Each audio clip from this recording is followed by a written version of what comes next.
on now. I got to do something. I'm going to break my own rule. I'm going to get a picture of you guys. I'm going to get a video right here. We're in El Dorado, man. Come on, give it up. Give it up. Come on.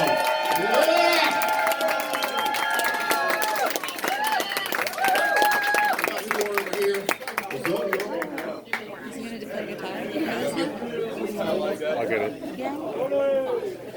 Restless Breed! Restless Breed!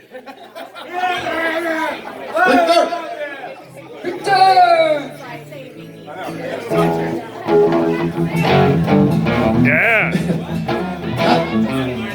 When they're... We let Mikey out of his cage every now and then. Now when I was playing on my phone, that's what I'm supposed to be up to save time, you know. They call it like stage drama. I think they call it stage drama.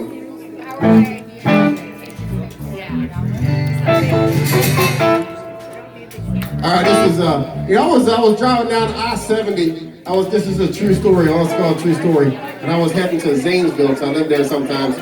And we were stuck in traffic, and you would not believe that I saw Todd from Todd and the Bad Ideas stuck in traffic with me, with his saxophone player. And they didn't see me, but I saw them, so I kind of pulled up next to him and started giving them the eyeball from the, but when someone's looking at you at the car, and they kind of turn around and look like, what the hell? I just waved. That's all I did, just wave. I didn't put my fingers in my mouth. All right, this is Road to Boulder.